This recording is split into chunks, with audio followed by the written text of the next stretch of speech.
Hello, this is Teri. Welcome to another share recording of my YouTube channel, Astrology and Tarot, and my podcast, Stars and Cards Chronicles by Astrology and Tarot. So, this is Teri, as I said. I'm a practicing astrologer and tarot reader.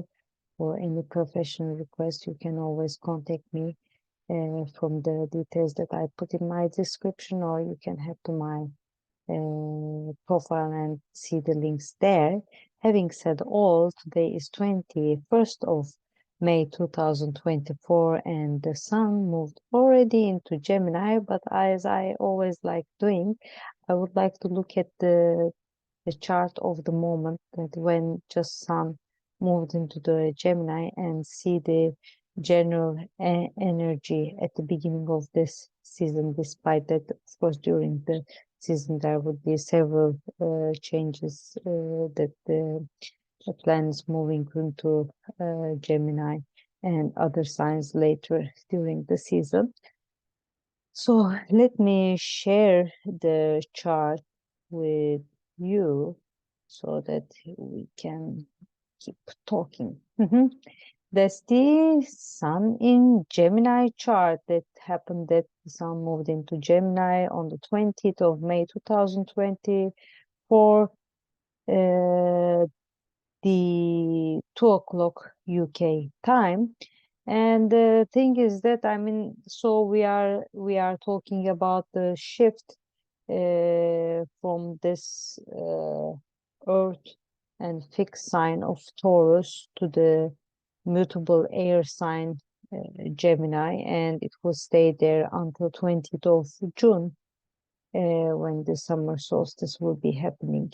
It's like, when we think about the shift from Taurus to Gemini, we may be talking about a shift from more practical grounding, surrounded by routines, and sometimes not keen on giving up habits, nature loving, and that kind of energy, to a more mentally busy, rational, witty, social exchange based, adaptable, and quite swift energy. That's the kind of shift that we can see from Taurus to Gemini. So when we look at the chart, we can see that here.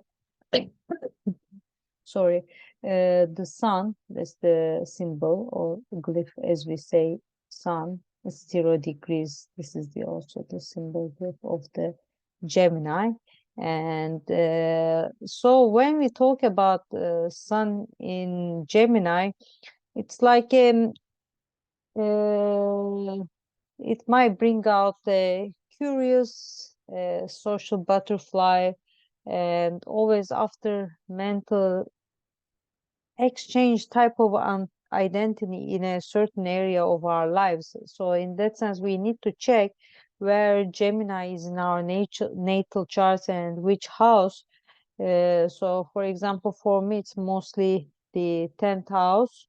And if you may, and check your natal charts, and if you don't know how to cast your natal chart, you can do it in some website like astroseek.com or astro.com, and you can easily put your data, like the birth date, birth time, birthplace, and you can have a general idea about your natal charts there, and also see where Gemini, which house, which area of life Gemini would be affecting your lives. And after sun in Gemini, we can look also we see that here the moon is in Libra. So at least the start of the season, and it's like the moon in Libras might be symbolizing the need for being balanced, harmonious with the others. Also finding, in a way, emotional security through diplomatic and peaceful context. But we have to always keep in mind that sometimes inner peace may come through standing up for what is just, for the justice. If we stand up for the justice, sometimes we may feel, more secure and much finer inside as well. And the last thing that I look is that the ascendant or the rising sign is the Virgo, which might be indicating a life approach that is more practical, analytical, perfectionist, and based on service. Sometimes there can be overthinking added, but listen, go into that details much. By the way, I'm a Virgo sun, so that's why I don't want to dig my sun sign and other placement too much. And when we look at the elemental balance in this chart, like how the earth, air, water, and the fire are distributed, there is more like a earth and air element dominance, while water and fire elements are on the low side, in a way, reminding ourselves that there would be more shifts to Gemini in the following days, and towards the end of month, some more water will be added to the equation. But just looking at this chart, we can say that stability, grounding, communication seem to be important qualities, while there might be a need for more push for emotional expression and energy.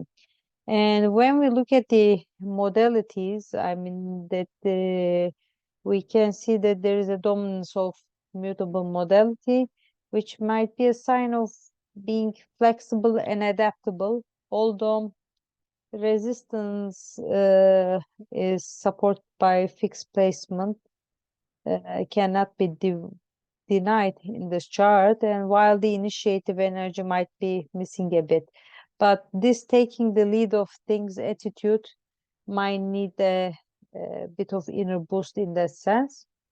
Having said all, since Mercury is the ruler of Gemini, we might feel that the communication and exchange of ideas being quite active and dominant during this period, although Mercury will be visiting different signs, so its expression might take also different forms. And full moon in Sagittarius, Venus in Gemini, Jupiter in Gemini will be loading just after the start of the season. They will be happening respectively on the 23rd of May and 26th of May.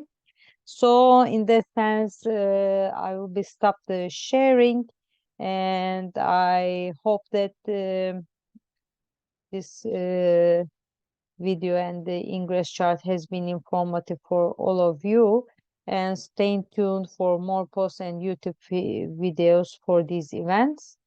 And I also would like to take this opportunity to wish healthy, happy, and abundant birthdays to all the people with sun in Gemini. And also it's a good time for having annual chart interpretations, so you can always contact me for professional astrological consultations through my website or through my email. All the best. Bye bye.